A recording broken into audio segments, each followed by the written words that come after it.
But first, Liz, the Pope has waded into the climate debate. Oh, it's not the first time and it will not be the last. Catholics, we need to talk about your Pope. This guy talks a lot about climate change and he's used his latest speech at the latest synod to talk about it more, as well as his latest encyclical. He writes, "I have realised that our responses have not been adequate while the world in which we live is collapsing and may be nearing the breaking point." As a humble Protestant with a bachelor's degree in biblical studies, I'd love to see the Pope point to any biblical basis for where he stands on this issue, but don't read the encyclical waiting for that, because I certainly didn't find it. And I gotta say, I don't know if I take any advice, climate change or other, from a Pope who seems to star in his own music videos.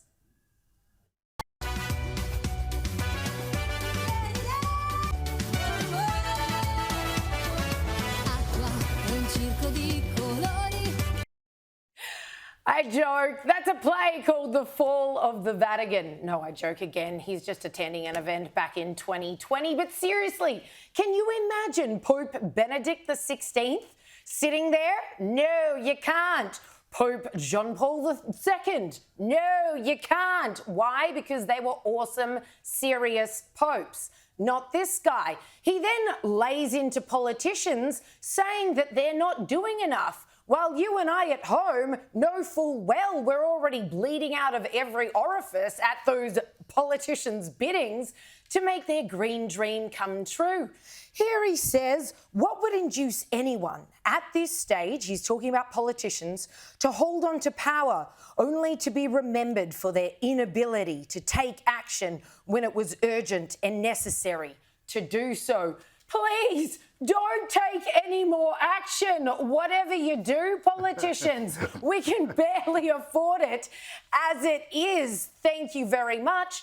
And lastly, he actually stuck up for those activists that are making our lives unlivable, gluing themselves to our roads, hanging themselves from our bridges during peak hour traffic, vandalising people's cars because how dare you drive an SUV. Here is what the Pope had to say. The actions of groups negatively portrayed as, quote, radicalised tend to attract attention, but in reality, they are filling a space left empty by society as a whole, which ought to exercise a healthy pressure, since every family ought to realise that the future of their children is at stake.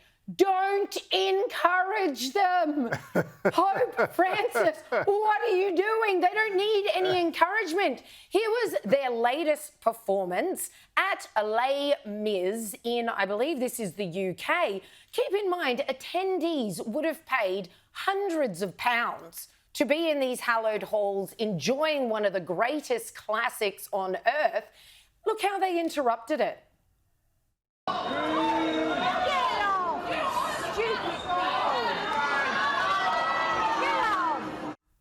Nobody wants more of this, except the Pope, apparently. Keep up the good work. He almost writes as if we owe them a debt. They're being portrayed negatively, but really, they're filling a space that we ought all to be filling.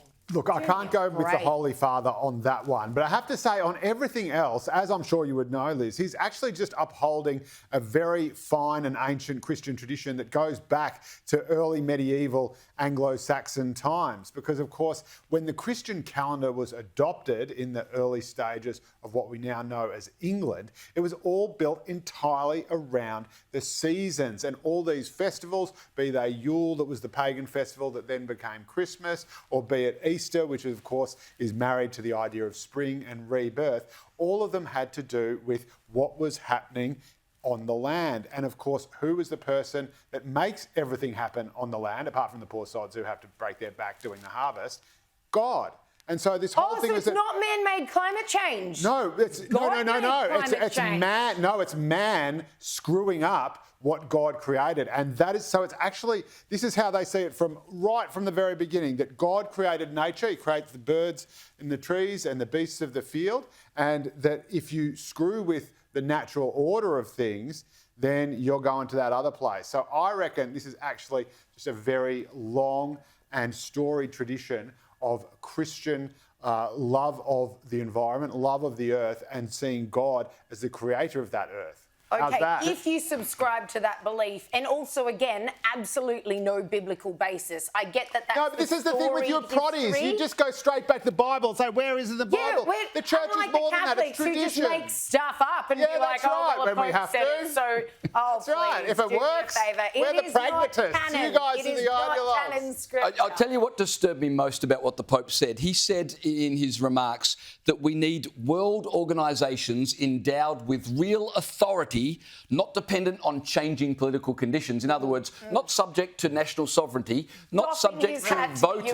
UN, basically. We need global organisations endowed with authority to Ooh, deal who with does that climate. sound A like? one world government. Imagine someone having the power to, say, put a mark on your forehead and give you the ability That's to right. trade or sell or not. It sounds a little bit like another part of the Bible that we get warned It about. does indeed. But why would Those a of us Pope? who know our eschatology, Joe. Why would No, a- but the Pope in the good old days, this is the thing, the Pope back in the good old days could give people and traders a licence to trade with infidels, and you had to go to the Pope to get it. Why would a that Pope- was when the system worked, people. Why would a Pope want to give unfettered authority to globalists who, on the main, don't like the Christian faith and are This anti guy's the proven church? time and time again that he's a weft He needs to stooge. adjust his papal robes because his Marxism is showing. That's right.